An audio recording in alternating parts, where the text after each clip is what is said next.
Greetings and salutations, loyal viewers of this channel. My name is Sean, and today we gotta talk about some post-election reflection from one of the most unlikely people to ever do self-reflection, to ever show any signs of self-awareness, and that, of course, is Congresswoman Alexandria Ocasio-Cortez. And what inspired this reflection on her part is the fact that she noticed that despite the fact that she won re-election, it seemed like a significant portion of her district, which must include voters that voted for her, actually voted for the evil orange man, Donald Trump. And this caused her to ponder why somebody would vote at the top of the ticket for Trump, but then vote for her at the bottom of the ticket or at the congressional level when she sees herself as wildly different from said evil orange man. And we're going to get into this. We're going to break this down. But before we do, I want to thank everybody who supports this channel via actualjusticewarrior.com/join. Give me the money. Give me the money. Okay? As a matter of fact, let's do this right now. If you voted for Donald Trump and me, or if you voted for Donald Trump and voted Democratic down ballot, I would really love to hear from you. This is not a place of judgment. I'm not going to put your stuff on blast or anything like that or dunk on it. That's genuinely not the intent here. I actually want to learn from you. I want to hear what you were thinking. And I just want to hear from you. So if you did that, I don't even know if anybody like that is even watching this right now. But if you are, please fill out our little Q&A here and just tell me what your thought process was. So right off the top, I want to give Alexandria Ocasio-Cortez some credit for at least being curious about this, for at least asking the question. I know there's a lot of internet memes that say that she's pregnant right now. I'm not going to speculate on that, but some people are saying that because of that fact, she is now all of a sudden MAGA curious. But the fact of the matter is, I think she's just disturbed by this because this is not something that she would have seen coming. However, I do want to provide a more adequate explanation than anything she got from any of these particular voters, because already she's going off a very biased sample size, as in people who follow her on Instagram who are going to be more politically engaged than the average voter in her particular district. I'm going to unveil the mystery right now at the beginning so we can get into the more hilarious portions of this particular Instagram live thing. And that is, of course, they voted for Donald Trump because they wanted change at the presidential level. They were concerned about the economy, inflation, illegal migrants, flooding New York City, all the various reasons why people voted for Trump in the race people were paying the most attention to, and in the race that they were paying the least attention to, they voted for the name that they recognized. This is the most obvious answer, it is the simplest answer, and it is the true answer. So all of that soul searching and confusion and all of that, to me, doesn't really mean all that much. All right, everyone. People are really interested in the Q&As, so I would like to ask a couple more questions. Again, if you are a Trump voter, this is not a place of judgment. I'm not here to put your stuff on blast. I genuinely want to know. So here's my next question.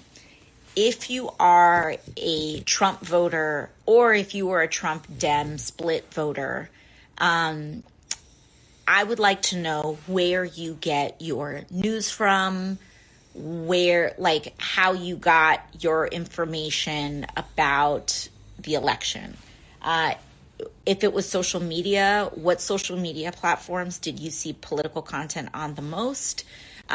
Or who did you follow? What accounts and what people do you follow? Or if it's newspapers, what newspapers do you watch, TV, etc.?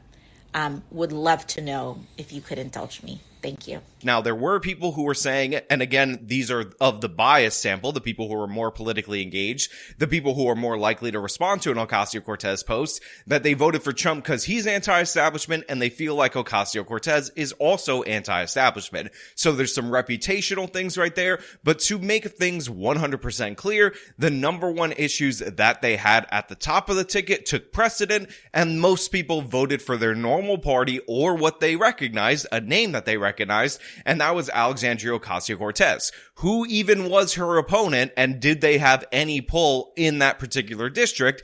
I don't think anybody knows. I don't even know, and I did all the research to look into this story, and I still have no clue who is opposing her. So yeah, that's the simple answer. That's the most important answer. However, what I do want to talk about, now that I've solved that great mystery for you guys, is this post at the end of this, where they asked her a question about whether or not Democratic wokeness cost them the election. Okay, so now that we've done all of that, and I've asked you all a lot of questions, I think it's only fair for me to say, do you have any questions for me?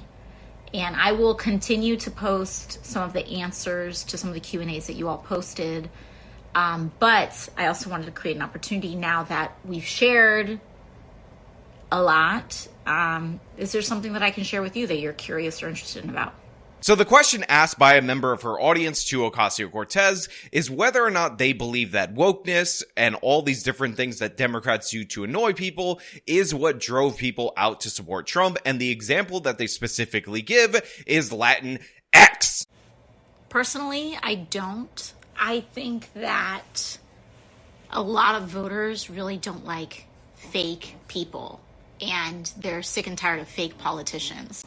And so what I actually think is worse is saying something you don't believe. And so if during the entire time in campaign season, you're saying that you're down with trans people or like the LGBT community, and then you lose an election, and then the next day you say all that stuff was wrong, I actually think what people are more upset about is someone was doing something they didn't believe and just saying something. So Ocasio-Cortez responds to this particular question about whether or not the wokeness, the Latin X nonsense, was the thing that drove people away from the Democratic Party. And she says, no, what I actually think is going down is that people don't like fakeness. They don't like all these different various people who say certain things like they're down with the gays and down with the transes up until election day. And then after they lose, they end up churning on those very same groups of people. Now, I will also point out, because this is going around and I have verified this for myself, that Alexandria Ocasio-Cortez, who doesn't believe that the wokeness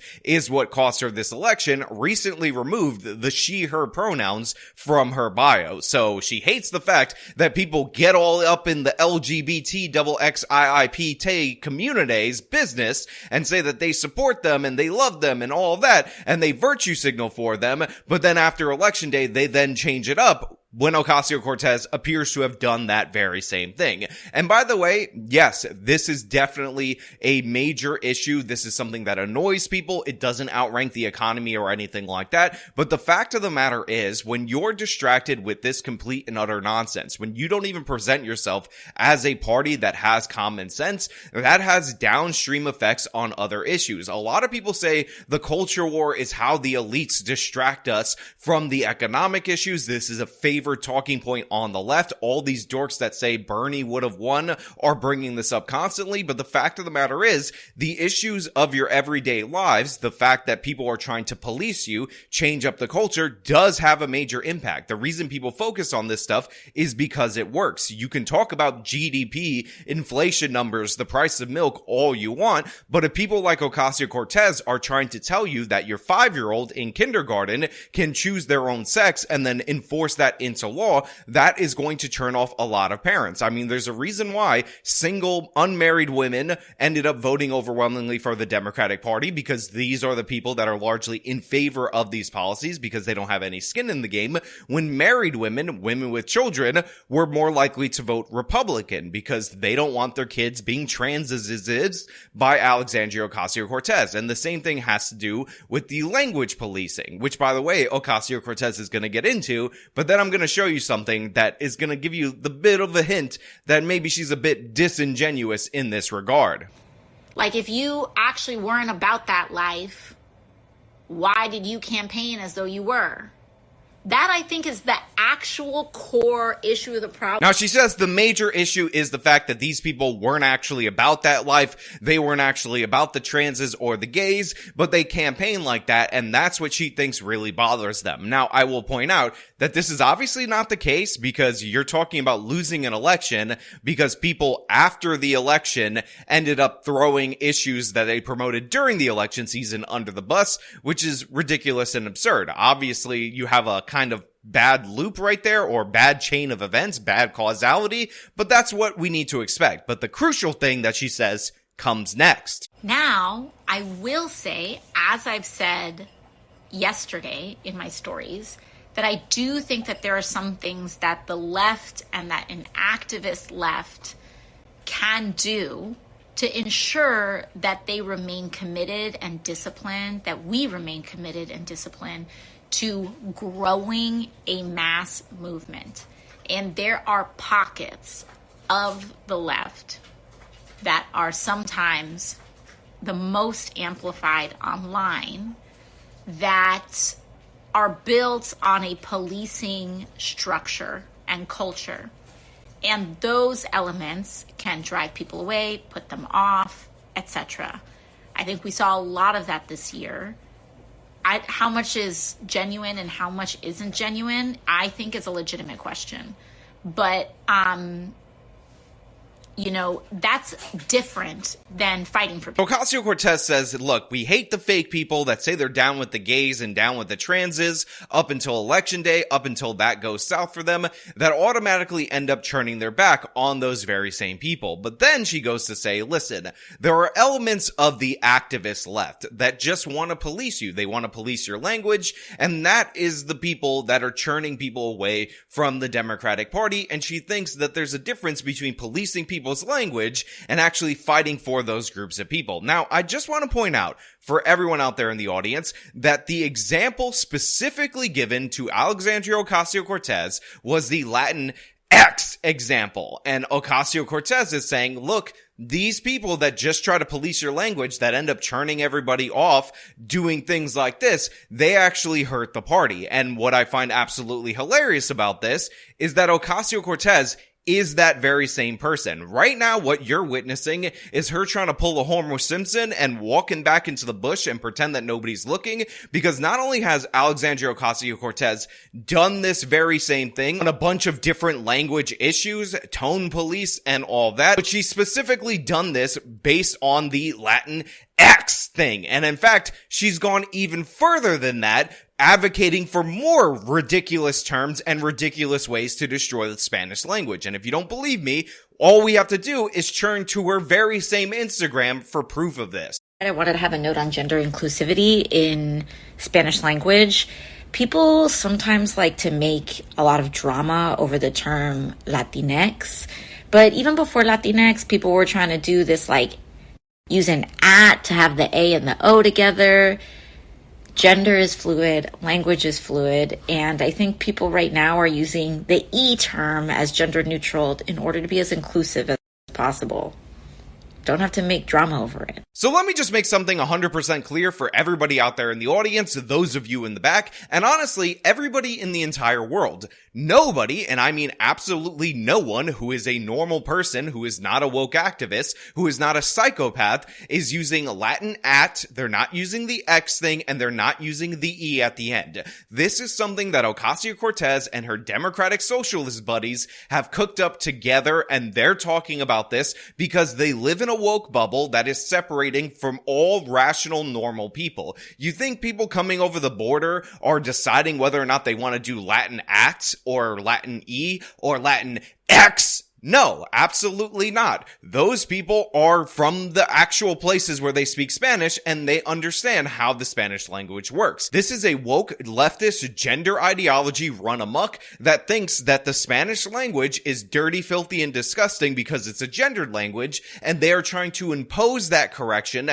top down on these people. Anybody who uses this stuff, just like anyone who has pronouns in their bio, is a left-wing activist. Period. Full stop. There is no other explanation for that. I also have a mini rant about this because there are some politicians, including Democratic politicians, that rail against the term Latinx and they're like, this is so bad. This is so bad for the party, like blah, blah, blah. Again, the reason I'm bringing this up is because while people will give Ocasio-Cortez credit and say, oh, she removed her pronouns and she called out the over-policing of language in the Democratic Party, the fact is she's not acknowledging that that was her specifically. Again, right here, she's calling out not only normal people, not only Latinos who hate the term Latin X. And like, it's almost as though it has not struck some of these folks that another person's identity is not about your reelection prospects. Like, this is not about you. But she's calling out Democrats, and look at her face throughout the whole course of this video. Look at her expressions. It's all dramatic. It's all like, huh, you stupid plebs, you stupid ignoramuses. Why don't you just be as good a person as me as I morally police you based on these ridiculous terms that a bunch of academics made up that I'm trying to enforce on the broader population? Again, all the smugness, everything people hate about leftists, all the racial politics, the gender politics, the sexual orientation politics are all present right here from Ocasio-Cortez, and this is just a couple of years ago. But suddenly, after she lost an election, all of a sudden, policing language and enforcing these ridiculous things, example, the Latin X thing, is all of a sudden big issue for Ocasio-Cortez. It's something that she doesn't like. And remember, what she especially doesn't like is those fake politicians who push this stuff up until election day, and then after election day, they churn it around and they say, okay, I'm not in favor of that actually. That's dumb. You dumb idiots. Stop saying that stuff. Second of all, if putting a little X on your campaign literature is what you think is the difference between winning or losing an election, you need to talk about healthcare more. You need to raise people's wages. You need to talk about more issues that also matter to people. So then we have the next thing that the smug leftist, the smug Democrat ends up doing when you bring up these issues, when you say, hey, I don't like what you're doing, you're policing a language of an entire culture, and they say, oh, that's not important, you need to talk about these important issues. But again, how can you be trusted on healthcare if you don't even know that Latino is already gender neutral? If you don't even realize how smug you're being related to this language? Again, if you show such disregard for a certain group of people that you're willing to say, no, your language is bad, dirty, and disgusting, I need to correct it, add an @ sign at the end of it for whatever reason, because that makes perfect sense, then you can't be trusted on healthcare. You can't be trusted on the economy, in my opinion. Again, I will never vote for, ever in my entire life, any politician, regardless of party, that abbreviates or alters the Spanish language in that way in order to placate a small minority of people, which are woke activists, not even the transes, are all on board with this stupid ass term, just so they could seem virtuous. Nope, not interested in it, not interested in you, and I hope that a lot of people feel the same way. That being said, why are people opting for trying to use Latinx over Latinx? Well, Latinx can be convenient in written form because you just put down an X and people can kind of mentally put in whatever vowel they identify with. But it's kind of hard to say. So Latine, you avoid the masculine O, you avoid the feminine A. Latine, E, is a little more neutral, so it can be more inclusive to people. For example, saying nosotres. Again, this is the nonsense that Ocasio-Cortez was focused on 2 years ago when you guys were worried about inflation, when you guys were worried about the border, when the Biden administration and the Democratic Party were denying either of those things were an issue. Remember, inflation was supposed to be transitory, and there is no crisis at the border, but you have Ocasio-Cortez talking about how in written form you can put this, and how, oh, when you speak, you could do this, and here's other stupid-ass ways that we try to change the language that nobody uses as well. That being said, if you don't want to use it, no one's forcing you to. But for people who enjoy trying to figure out language and have it meet the modern age, that's kind of where it's at. And then Ocasio-Cortez wraps her smug rant by saying, well, nobody's forcing you to do it, but if you enjoy actual language and, being in the modern age and not being a racist, sexist, bigot, homophobe, then that's where we are right now. But, we're not pressuring you to do this. I'm also going to call you out for pointing out that Latinos don't even use this, but, this is the modern progressive moral position, and you're an immoral pig if you actually want to speak your language the way that it's supposed to be spoken. If If you don't let professors in the United States of America correct your language, then honestly, you're disgusting and you're basically killing people. You're basically like committing a literal genocide. This is the absurdity that Ocasio-Cortez is presenting, and now, all of a sudden, a couple years later, she's like, there's too much policing going on in terms of language. I don't buy it at all. We can see what you're doing. You ended up exposing yourself, and I hope nobody falls for this. So while I do commend her for at least trying to get the attention of people who voted in a way that she couldn't possibly understand, the fact of the matter is, she is the chief reason, or one of the chief reasons behind this political correct movement. She is a part of it. And by the way, the organization Justice Democrats is a perfect example of this. Founded by Cenk Uygur and Kyle Kulinski, they ended up firing both Cenk Uygur, and then Kyle Kulinski resigned in response to that due to the fact that Cenk had some old posts that they didn't like. Then they converted Justice Democrats from the more Bernie Sanders focused economic agenda, the socialist nonsense, to this woke nonsense. So that's exactly what they do, and she hasn't called anybody out over there. So that's exactly the direction the party is going, and Ocasio-Cortez has followed them down that rabbit hole, down that road to nowhere, make no mistake about it. But you know what? Those are just my thoughts. I want to know what you guys think down in the comments below. If you like the video, show them by leaving a like, subscribe for more content, follow me on my social media, support me via the support links in the description of this video. This has been me talking about Ocasio-Cortez, apparently coming to the light, but in reality proving how much of a liar she is. Till next time.